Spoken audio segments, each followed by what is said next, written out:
দীনদয়ালজী উপাধ্যায়ৰ আজি জন্ম শতবাৰ্ষিকীৰ দিনা আজি ৰাইজৰ লগত মত বিনিময় কৰি আছিলোঁ। দীনদয়ালজীৰ আদৰ্শৰ কথা কৈ আছিলোঁ। তেনেকুৱা ক্ষেত্ৰতে আজিৰ দিনটোতে আমি যি ৰাইজৰ কথা চিন্তা কৰে আজিৰ দিনটোত আমি সন্মানিত কৰিম বুলি ভাবিছিলোঁ। গতিকে আজি সন্মানিত কৰিলোঁ এগৰাকী 90 ঊৰ্ধৰ বয়সস্থ মহিলা, যিহেতু তেখেতে সমাজৰ কথা চিন্তা কৰি সমাজৰ দুখবিলাক আমাক আঙুলিয়াই দেখুওৱাৰ কাৰণে আজি দীনদয়ালজী উপাধ্যায়ৰ জন্ম তিথিৰ দিনা আমি তেখেতক সন্মানিত কৰিলোঁ। আইতাগৰাকীক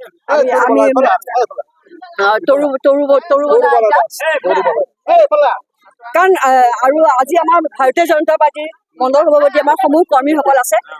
আজিৰ দিনটোতে আমি দীনদয়ালজী উপাধ্যায়ৰ জন্মদিনৰ দিনা যিসকলে ৰাইজৰ কথা কয়, ৰাইজৰ কাৰণে চিন্তা কৰে, নিজৰ কথা নকৈ পেলাই ৰাইজৰ কথা কৈছে, তেখেতক আমি আজি সন্মানিত কৰিলোঁ দীনদয়ালজী উপাধ্যায়ৰ জন্মদিনৰ দিনা। আৰু এই প্ৰচেষ্টা আৰু আমাৰ এই চলি যাব, প্ৰতি বছৰে বছৰে আমি তেনেকৈ সন্মানিত কৰি যাম।